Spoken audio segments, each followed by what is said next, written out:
নমস্কার বন্ধুরা, পাল ব্লগ চ্যানেলটাতে আপনাদের অনেক অনেক স্বাগত। আপনারা কেমন আছেন? আশা করি ভালোই আছেন। তো আজ আমি বানাতে যাচ্ছি কাদা শাক। কাদা শাকগুলো আগে বেছে নেব, বেছে ধুয়ে কেটে নেব, তারপরে দেখাবো রান্নাটা। তা আমার ভিডিওটা ভালো লাগলে লাইক কমেন্ট শেয়ার করে দেবেন, আমার চ্যানেলটাকে সাবস্ক্রাইব করে দেবেন। আমি এখন শাকগুলোকে বেছে নিচ্ছি। এই যে শাকগুলো, আমার শাক বেছে ধুয়ে নিয়েছি। এখন আমি কেটে নিচ্ছি শাকগুলোকে, কুচি কুচি করে কেটে নিচ্ছি।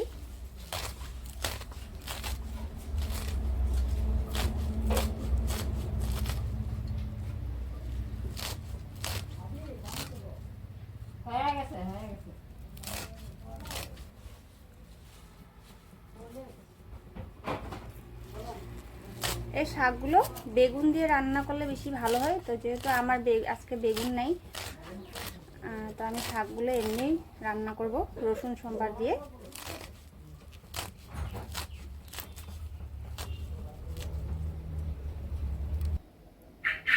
আমার শাক কাটা হয়ে গেছে, এখন আমি এগুলোকে বানাবো। একটা বানানোর জন্য একটা টমেটো কেটে নিচ্ছি। শাকের মধ্যে টমেটো দেব।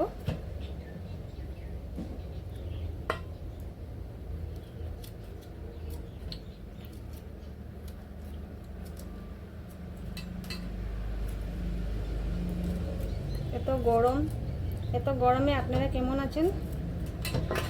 আমি তো ভালো নেই, আপনারা কেমন আছেন বলেন।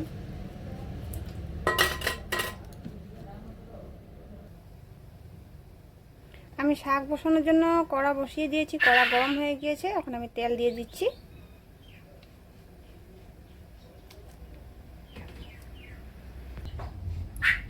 আমার তেল গরম হয়ে গিয়েছে, দিয়ে দেবো রসুন, দিয়ে দেবো শুকনো লঙ্কা,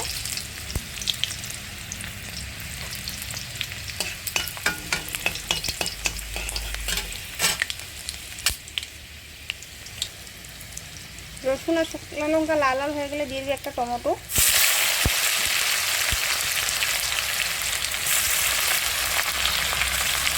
এখন দিয়ে দেবো চিড়ে রাখা দুটো কাঁচা লঙ্কা।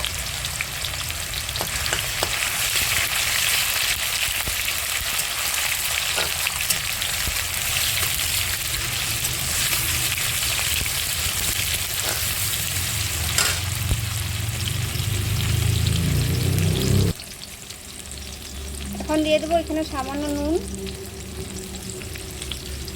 দিয়ে দেবো সামান্য হলুদ,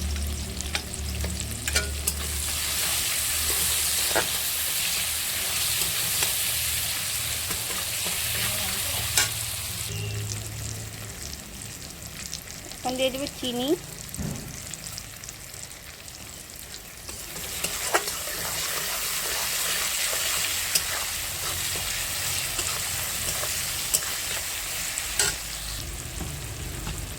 এখন আমি দিয়ে দেবো কেটে রাখা শাকগুলো।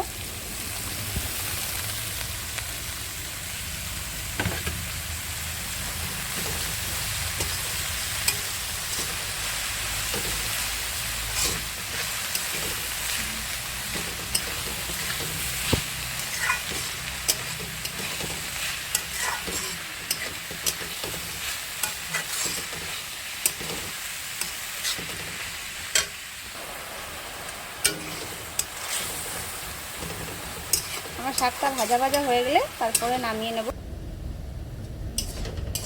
শাক ভাজার সাথে লঙ্কা, শুকনো লঙ্কা ভাজা, আর সাথে গরম ভাত আর কাসুন্দি সাথে খেতে দারুণ লাগে। আপনারা কারা কারা এরকম করে খান আমাকে জানাবেন। আমার তো দারুণ লাগে। আমার শাক ভাজা হয়ে গিয়েছে, এখন আমি নামিয়ে নেব।